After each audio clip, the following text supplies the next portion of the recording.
Welcome back, everyone. This is Tyva, and in this lesson, I'm going to teach you how to name your digital product. Believe it or not, the name that you choose for your digital product is very important. You want to use every opportunity to optimize your product. And what I mean by optimizing your product is choosing a name that has the keyword or keywords that your clients or potential target audience are looking for. Using your target audience's keyword or keywords in order to name your product will increase the chances of them finding it.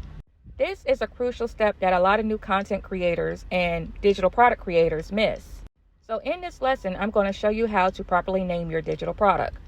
So when you're naming your digital product, you want to use an adjective, keyword or keywords, a descriptor, and you want to also address your target audience. The adjective is a powerful word used to describe your product. Examples of words like new and improved, secret, magic, best, and ultimate.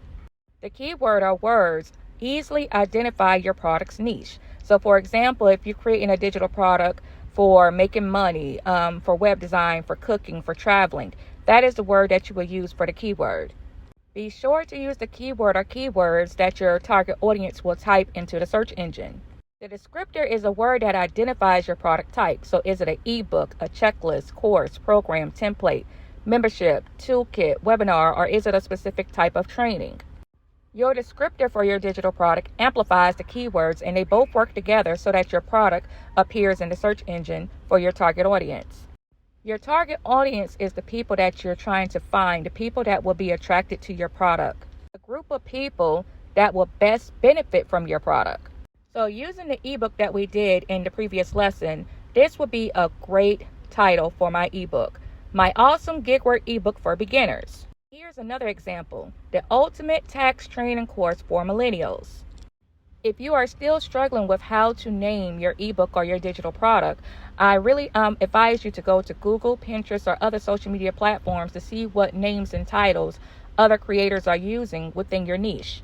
Learning how to master this skill set is so important because once you start posting your digital product, you will use the same title in your YouTube videos, the same titles on your social media platform. This is one of the most important but basic skill sets to SEO practices.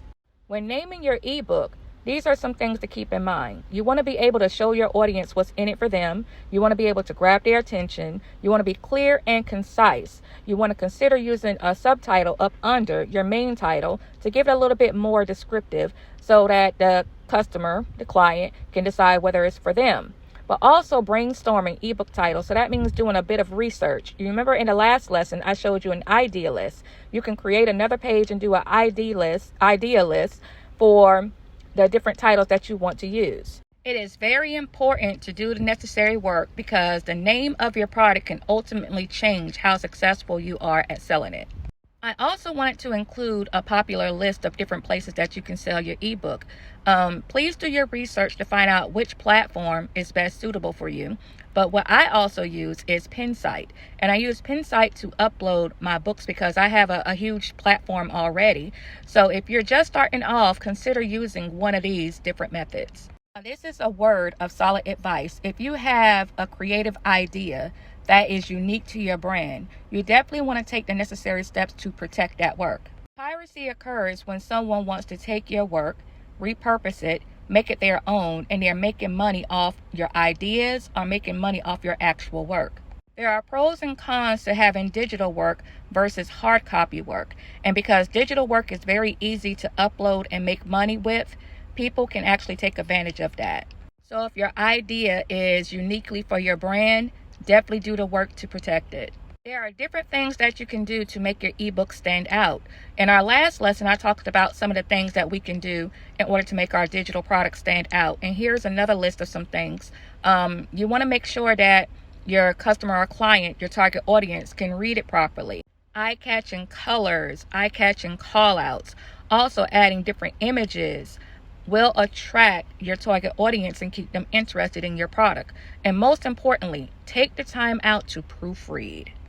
I highly recommend that once you get your first draft of your ebook, to get 3 to 5 people to look it over and see what they think. Make sure you record any feedback that they give you so that you can improve upon your work.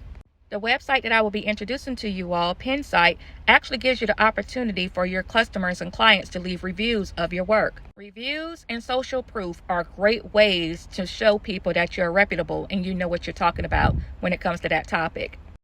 This is the end of this lesson, and I hope that this information gave you a little bit more insight when it comes to naming your digital product. If you would like a copy of the slides that we went through in this lesson, please check the description box under this video and also check for other resource links that I placed up under this video. In the next lesson, we're going to pick up where we left off. So we're going to name that digital product that I showed you in the previous video. And in the following lesson, I'm going to show you how to upload this ebook to your Pinsite account. See you in the next lesson.